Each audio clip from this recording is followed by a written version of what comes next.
Simula ngayon, magiging sa'yo na ang lahat ng pag-aari ko. Pero Apo, sa isang kondisyon, magsisimula ka muna sa ibaba. Bawal mong sabihin na ikaw ang tagapagmana ng mga ari-arian ko. Kaya mo ba yon? Susubukan ko po. Kamusta, Marco? Long time no see ah. Ikaw pala, Janela. Dito ka pala nagtatrabaho? Kamusta rin?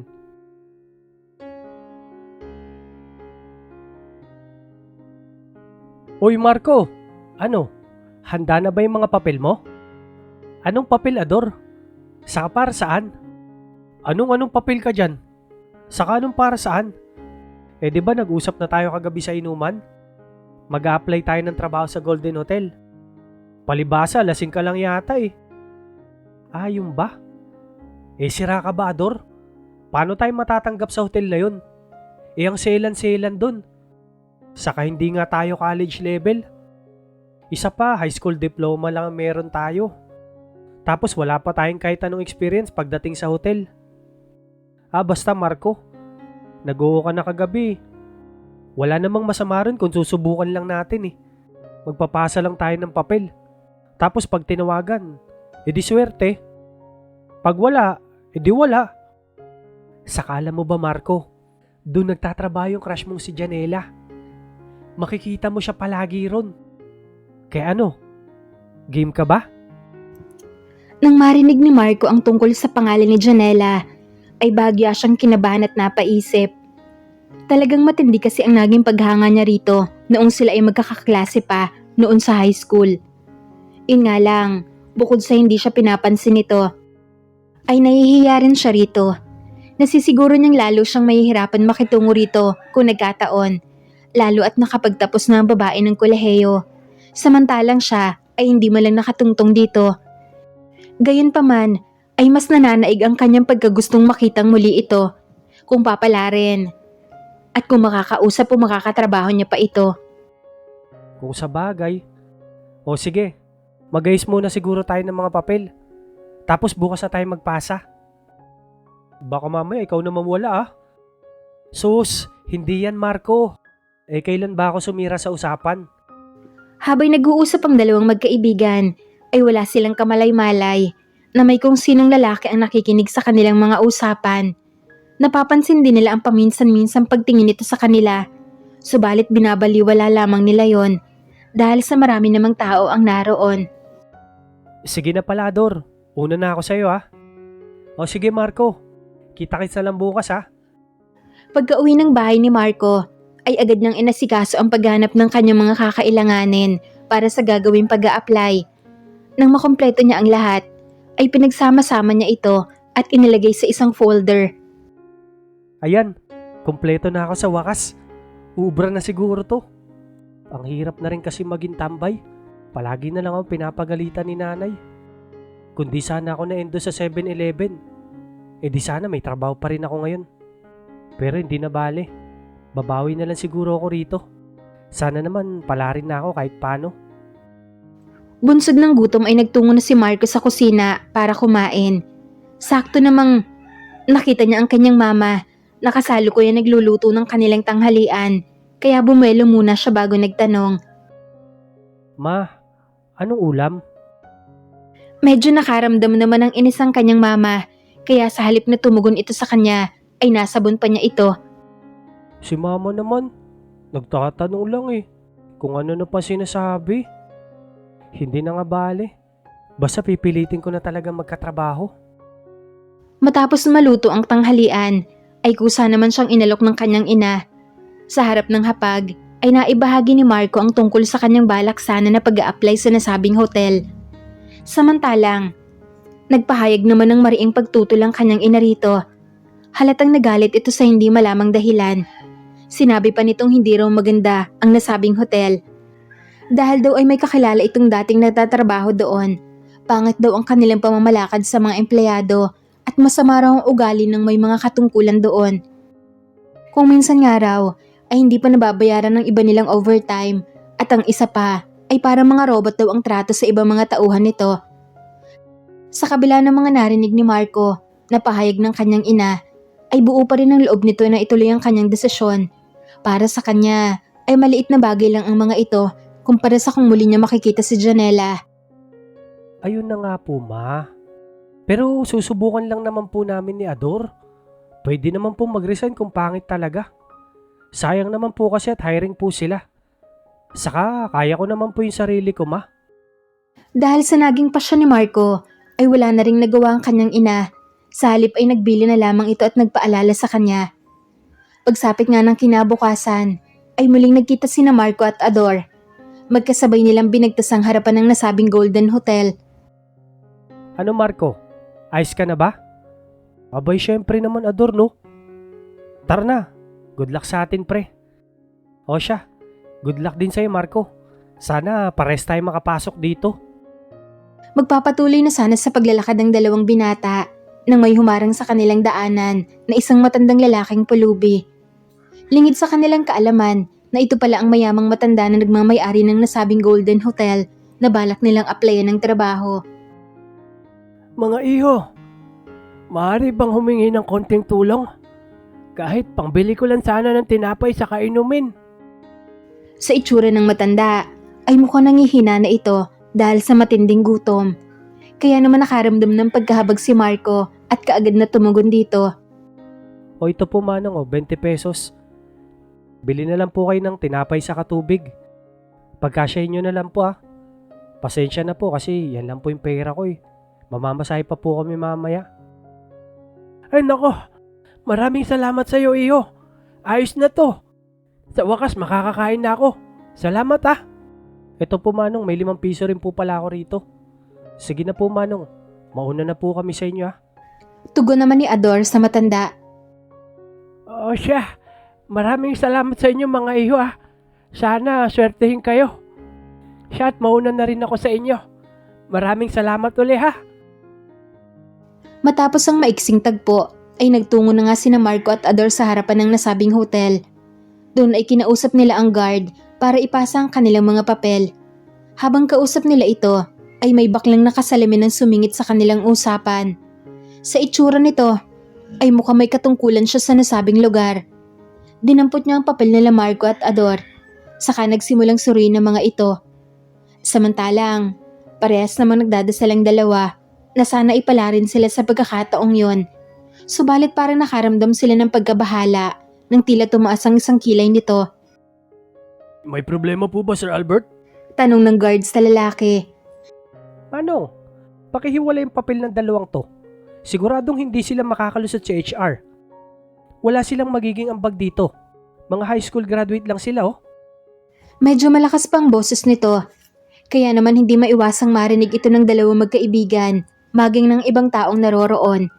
Dahilan kaya pinagtitinginan din sila ng mga tao. Ang ilan sa kanila ay halata nagbubulungan, nawari bang hinuhusga ng kanilang buong pagkatao. Hindi alam ni na Marco at Ador kung maiinis ba sila o kung mapapahiya ba sila dahil sa mga sinabi ng lalaki. Ngunit mas lalo pang nilamon ng hiya si Marco dahil sa hindi inaasahan at saktong napadaan pa sa kanilang harapan ng babaeng si Janela. Ang babaeng nais niya sanang sundan sa lugar na yon. Parehas pang nagkatitigan ng kanilang mga mata habang nilalagpasan siya nito na para bang hindi man lang sila magkakalala. Dahilan kaya parang gusto na lang ni Marco na lamunan siya ng lupa dahil sa matinding kahihiyan na sinapit niya ng mga oras na yon. Napayuko na lang si Marco at hindi man lang magawang makalingon sa mga taong naroroon. Mabuti na lamang at nagsilata ang guard kaya naputo lang sandaling tensyon. Sandali lang po, Sir Albert. Ang sabi po kasi sa taas, kailangan daw po natin ng mga tao sa maintenance. Pwede raw po magpasa ang mga high school graduate. Ganun ba? Well, hindi kasi ako na-inform tungkol sa bagay na yan. Grabe, parang papangit na ng papangit ang patakaran sa lugar na to. Pababa ng pababa pati mga standards. Hamakin mong pati mga walang pinag-aralan. Kukunin na nila. Wala na bang ibang pwedeng makuha dyan? Mas marami pang college graduate na kailangan ng trabaho kaysa sa mga taong ganyan. Ay nako, makalis na nga rito at kumukulang dugo ko sa patakaran na yan. Pagkaalis ng lalaking nakasalamin ay agad humingi ng pasensya ang guard kina Marco. Sinabi pa nitong tatawagan na lamang silang dalawa sa araw ng interview. Bagay na pinagpasalamat naman ng dalawang magkaibigan. Ay naku Marco, grabe talaga yung baklang yung kanina. Masyadong mayabang.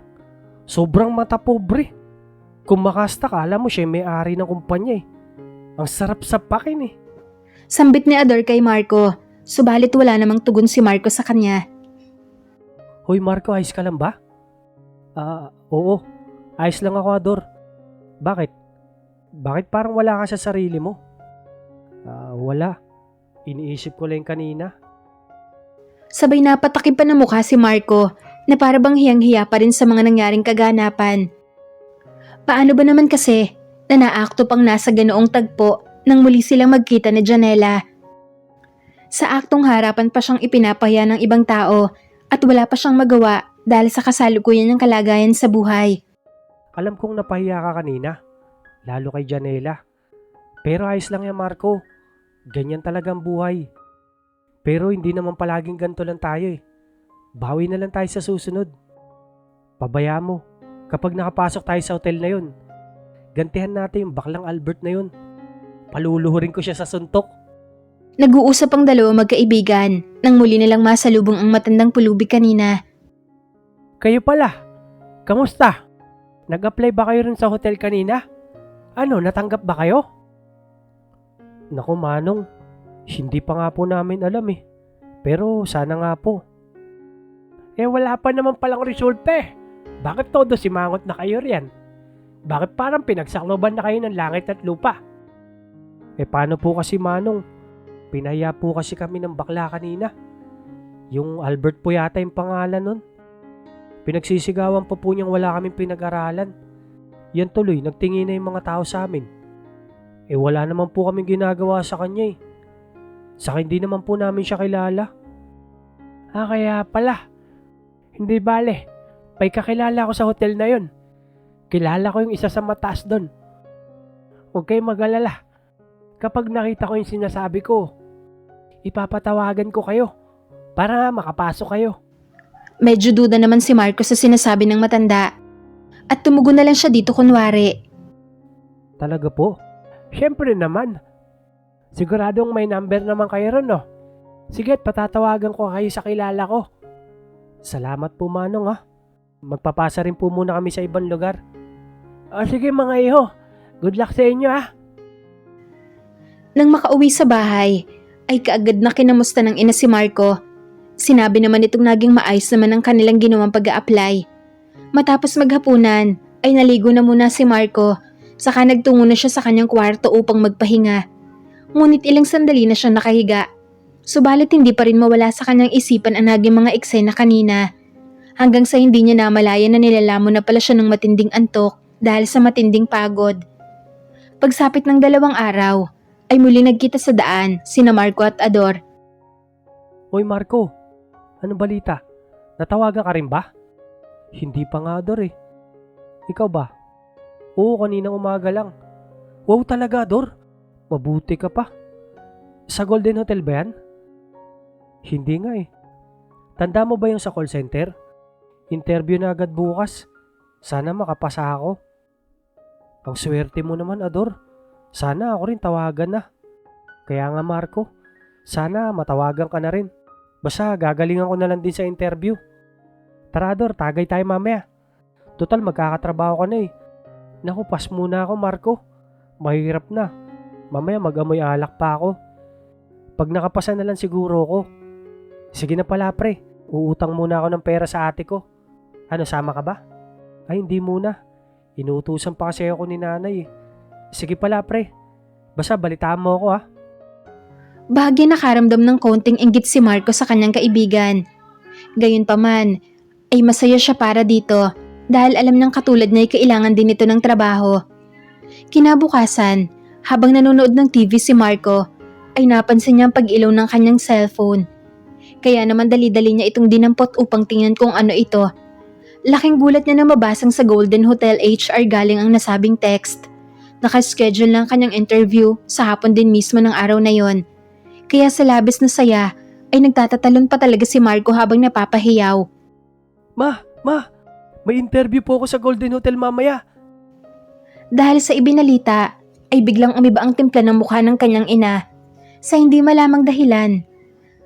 At sa muling pagkakataon ay marin itong tumutol sa balak ng kanyang anak na si Marco.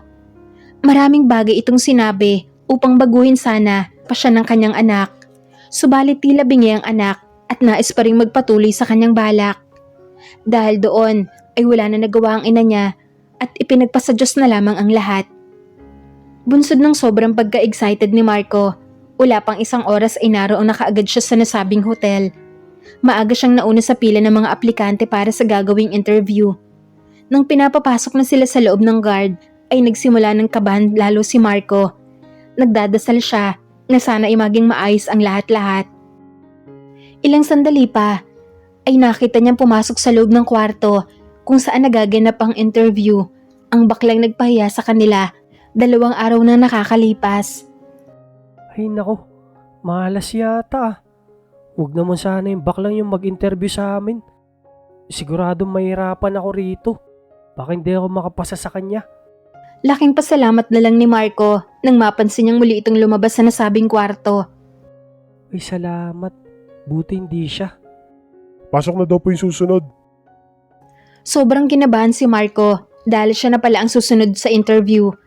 Nagdadasal siya na sana ay huwag siyang mahirapan sa mga interview. Pagpasok ni Marco sa pinto ay bigla na lang tumigil ang kanyang mundo. Biglang kumabog ng todo ang kanyang puso. Mula sa kanyang harapan ay nakita niyang muli ang pinakatatangay-tangay niyang si Janela. Ang babaeng si Janela mismo mag-i-interview sa kanya. Kaya naman parang nanigas ng todo ang kanyang buong katawan. Wari bang naubos ang lahat ng kanyang lakas ng loob para muli magpatuloy. Natauhan na lamang siya nang tawagan siya ng babae. Kamusta Marco? Long time no see ah. Sobrang kinilig ng todo si Marco nang tawagin ito ang kanyang pangalan. Ikaw pala, Janela. Dito ka pala nagtatrabaho? Kamusta rin? Okay naman ako Marco. Nag-a-apply ka rito bilang maintenance? Oo, sana eh. Magbabaka sakali lang sana. Nagpatuloy pa sa Janela sa kanyang ginagawang pag-i-interview hanggang sa dumating na ang oras at natapos na nga ang pagtatanong tungkol sa trabaho. Ayaw pa sanang matigil ni Marco ang kanilang pag-uusap. Subalit wala naman siyang maisip na dapat nilang pag-usapan, kaya wala rin siyang magawa kung hindi ang magpaalam. Todong ngiting nilisan ni Marco ang nasabing silid. Hindi niya sukat akalain na makakaharap niyang muli ang babaeng si Janela. Sa harap ng kalsada ay pasipol-sipol pa si Marco nang masalubong niya ang matandang pulube. Parang ang saya mo yata, Marco ah. Ano ba yung magandang balita mo dyan? Bahagyang nagulat si Marco sa matanda dahil tinawag nito ang kanyang pangalan, gayong hindi naman nila ito nabanggit sa kanya. Oh, kaninang saya-saya mo. Tapos ngayon, parang ang lalim ng iniisip mo. Ay wala po manong. Masaya lang po ako. Kasi natanggap po ako sa trabaho. Salamat po manong ah. Siguro kinausap niyo po yung kilala niyo no? Hindi ko pa naman siya nakikita. Saka kung nakausap ko yun, edi sana pati yung kaibigan mo tinawagan na rin. Ay sa bagay po pala manong. Siya nga po pala. Kumain na po ba kayo? Dahil sa magandang nangyari po sa akin ngayon, ililibre ko po kayo. Wow, talaga Marco. O sige, game ako dyan. Total, kanina pa ako nagugutom eh. Tara. Masaya ngang nagtungo ang dalawa sa pinakamalapit na karinderya. Pagkarating nila roon, ay agad na silang umorder ng kanilang makakain. Ang ilan pa nga sa mga taong naroon ay hindi maiwasan na mapalingon sa kanila. Animoy hinuhusgahan nila ang kasama ni Marco na isang matandang pulube. Bagay na binabaliwala na lamang nila at nagpatuloy sa kanilang ginagawa. Habang kumakain sila ay nagsalita ang matanda. Alam mo ba Marco, may bagay sana akong sasabihin sa'yo. Ano po yun manong? Alam mo kasi, may anak ako matagal nang nawalay sa akin. Talaga po? Ano pong dahilan? Saka nasan po siya?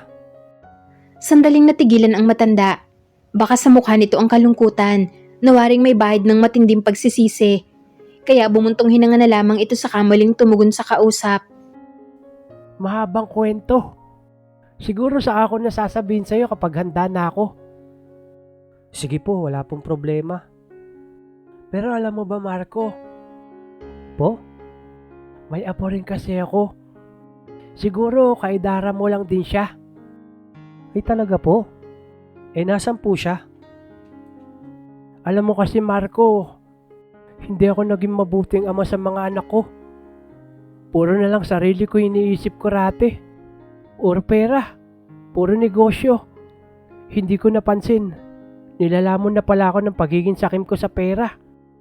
Hindi ko tuloy namamalayan. Isa-isa ko na pala silang tinataboy. Hanggang sa dumating na lang yung isang araw, nagising ako.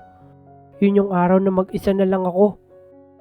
Na nalaman ko, ano pang halaga ng mga pinagpaguran ko kung wala na yung mga mahal ko. Gusto kong bumangon muli at humingi ng tawad sa kanila. Alam niyo po Manong, hindi pa po huli ang lahat. Hanggat nakakagalaw pa po kayo, hanggat humihinga, may pag-asa pa po. Wala po kayong dapat pagsisihan kung alam niyong sinubukan niyo naman pong lahat.